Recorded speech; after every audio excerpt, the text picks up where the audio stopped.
Hello and welcome back to Jillies Nails. Today we are trying to stay cool, hip, and on trend with a double line French manicure. Yes, it's true. Those are very on trend right now. So we're going to start off with a base coat of the Sally Hansen 7-in-1 Complete Care.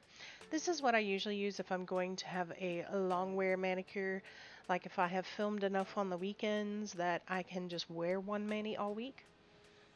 And I actually really love this polish for ridge filling on your nails.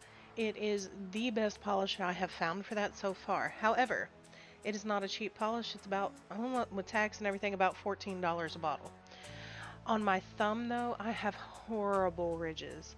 They have never gone away, even with vitamins and all that good stuff. So I usually have to do about 2 coats on my thumb. But after that, you won't even be able to tell I have ridges. It's really good. And I wanted to take some time. I know I have talked about this polish a lot on my channel, but I want you to really see what it does to the nail because it is truly your natural nail but better. If you look at the other nails that I haven't painted yet, you can see they kind of have a purpley undertone to them. Almost looks like I have a bruise. I don't. That's just how my nails are. So I really like how this polish kind of goes through and just barely evens that out. And I always have this weird kind of discoloration under my nail. I can't get it out. There's nothing there. It's clean. It just always looks like it has a little shadow there. And this kind of helps just neutralize that a little bit so it's not so obvious and just kind of overall smooths everything out and just makes it look perfectly neutral. I really love this polish. I am going to go through and see you can see it all there. It's almost like it color corrects a little bit. I don't know. It's good polish, y'all. It's worth the money for that one. Now what I'm going to do is go through and stamp the thin line first of the manicure. What I can tell you in hindsight, as you'll see as the video goes on, stamp it lower than you think you need, especially if you're going to use a French manicure plate that has deep sides on it, like if the V for the French is super deep, stamp it lower than you think you need. I did have a couple problems where they overlapped. Still thought it was super cute that way too, and you could do a design of itself on that. And here I'm trying to save some time just to experiment and see if I can stamp two at once, and yeah, I can. It was pretty cool. What I did notice though is if you rock these plates, if you kind of rock back and forth, you can make it double up on itself, so you have to really commit and just press down. Now, if you look at the top one on this double, I didn't pick that up because you can see a chunk of polish is missing, and I just barely scraped that. So this plate, and I've noticed this the more I've used it, is a little bit persnickety about that. You kind of have to very gently scrape to make sure that you get all the polish you need. It almost looks like I have striping tape on my fingers, which I suppose you could do this with striping tape too if you like playing with, little demon things like striping tape. Now I am just going to go through and kind of break where the line of the polish crosses onto the peel off, the latex peel off. Mostly because I want to make sure when I peel it up that it doesn't lift anything. And this suddenly got very crumbly on the edges. So I don't know if this French plate is maybe etched just a tiny bit too thin and I'm not actually getting enough polish, or if it has to do that to make the stripe lay down. But I did notice this color too, when it came time to kind of clean up, it was very flaky and thin. So again, I'm not sure if it's the plate or the polish on this one. I've never used this polish. It came from a Mani by Me box. And here's the honest truth, I wasn't that enthralled with that box. And I got it anyway, thinking it would be a challenge to myself, and apparently it was, because I still haven't used those plates. So I am going through, I stamped my thumb with that one, and I am just going to go through, gently scrape over all of these images. It's almost like this blue polish is a dye-based polish instead of a lacquer.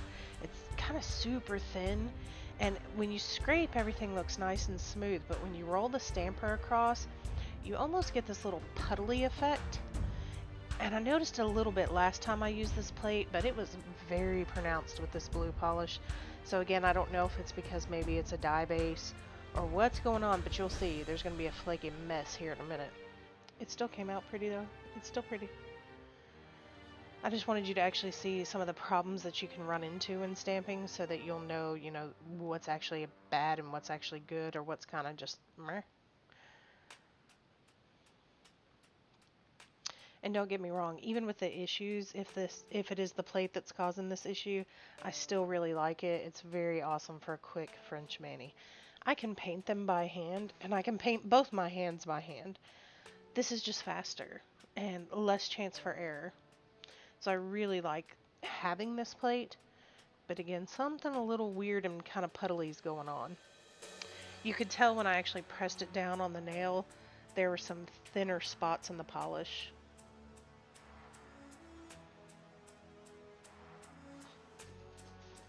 You hear my dog making crazy sounds. I'm guessing Daddy's up from the nap and she wants to go OUT. She made me re-record another voiceover about 6 times earlier, so I'm on strike. I'm not doing it again. If she makes noise, she makes noise. Now, this one I had a hard time lining it up. This is why I say go down further than you think. Although, I still love the pinky with the overlap on it. So if it doesn't bother you, that may be a different way to experiment and kind of play with it, is to layer these different stamps. I thought it was quite fun. Now, if you look on the mat underneath me, do you see all those little flakes coming down? Those are all little pieces of polish, so much that I had to brush them off with a little fluffy brush I have, just to make sure that it didn't get back on the nail anywhere. I have top coated these, and then I'm going to go on with these little gold studs. Another nail art trend going on right now is just a little simple black dot. Kendall Jenner had some nails out. I'm sorry, I thought it was ridiculous. It was basically this gorgeous French mani with one little speck of a black dot in different places on her nails. Why? Why? It just looks like you have dirt on your nail. But whatever, it's her nails. I didn't understand the trend. But I get the offset geometric stuff, so I went in to kind of do this with brads and play with it a little bit. Honestly, they kind of reminded me of googly eyes when I was done. Overall, still love it. Still had fun experimenting, and I wore this until it chipped and had to come off, so it is a cute little fun design. And see, you can see how that color overlapped, but I really do like that lighter color kind of peeking out too. I may play with that again and do some different kind of stripe designs with the stamper. We'll see. So that is how everything looks finished up, and I'm going to zoom in here so you can see it all up close. There it is. I really ended up liking this look, although I had some struggles with it, and although some of the polish things were a little wonky and weird, overall I loved it. I hope you guys love it too. This is on trend right now, these double stamped line French manis or double French line manis and thin line manis that are French.